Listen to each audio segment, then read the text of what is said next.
Hi everyone, welcome to China Money Podcast, where global investors get their weekly dose of local knowledge on investing in China. Go to our website, chinamoneypodcast.com, for more great episodes. I'm your host, Xiang, and our guest today is Bob Partridge, Managing Partner and Head of Private Equity at Ernest Young in Greater China. He's talking to me today in Hong Kong. Hi Bob, welcome. Thanks. China's private equity industry is in a difficult place right now with a large capital overhang, high valuations, and a difficult exit condition. Industry consolidation, lower returns, these are predicted. What's your view?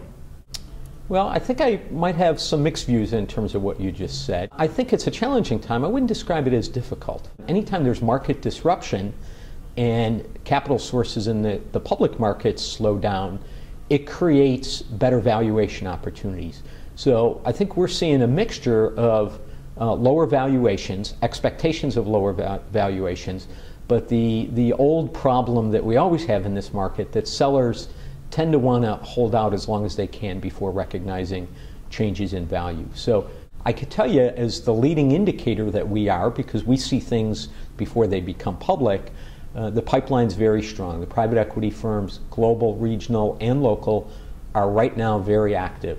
With the IPO market virtually closed, many people are expecting more M&A deals and more secondary deals. Do you really think those are going to materialize? If you look at what overseas seasoned private equity investors have done, they create a lot of value and establish a company's positioning for a variety of exits. I think that's what's happening now here in Greater China, because private equity firms aren't desperate to sell unless they've got a fund life that requires them to exit, which is not the majority of what we're talking about. Private equity here is buttoning down, trying to create value at their portfolio companies and looking at next year. What does 2013 look like? What can we do to close out 2012 as strongly and positively as possible, clean up corporate governance, expand channels, improve profitability, so that if we go public next year, we'll get better valuations.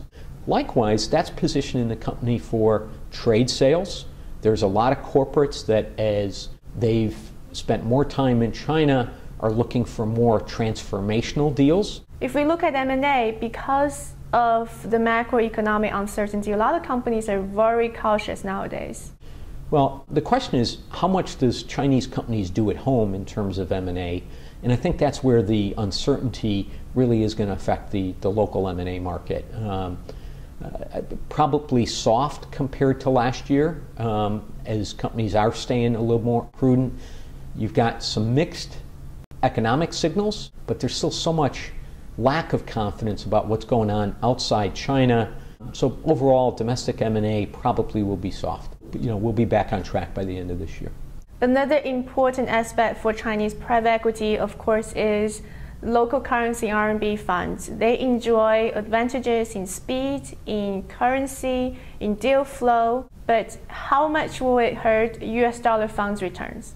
I don't think you could correlate lower returns for international funds directly to the local funds, but it definitely impacts.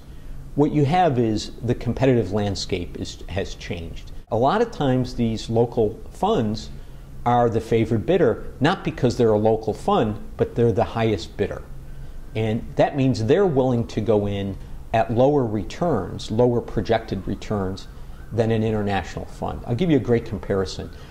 Just last week I spoke with a MD at a local fund, and also very knowledgeable with one of their competitors that's an international fund. That international fund historically has had a return rate in excess of 20%, and I won't quantify it better than that.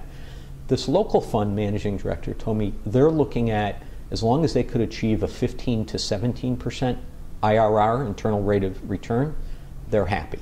So as a result, often they're bidding higher to win in competitive situations, but they're actually accepting lower returns than what the global funds have historically enjoyed. The reality is we will see lower returns, but returns will still continue to be, north of 20%. Lastly, what's your outlook for China's private equity in the next 1 to 2 years? For 2012, I think it's going to be a very good year for investing. I think softness in fundraising and exits will have softness. It's a time to create value. I think 2013 will be very strong on exits, followed in the second half of the year with very strong fundraising, because as those exits occur, that'll attract a lot more capital. I think deal volumes will also go up next year. I think we'll probably see the average deal size go down, because as there's more competition in the market, I think it will drive private equity to look at earlier stage companies. So it's not necessarily valuations going down, but the average valuation, I think, will go down just because of the diversity of capital that's in the market. Bob, thank you so much. Great, thank you. That's today's podcast. I hope you enjoyed it. If you have any questions or comments, go to our website, ChinaMoneyPodcast.com, or subscribe to the podcast on iTunes. If you're watching this in video, don't forget to check out our audio podcast as well. Thank you so much. Until next time.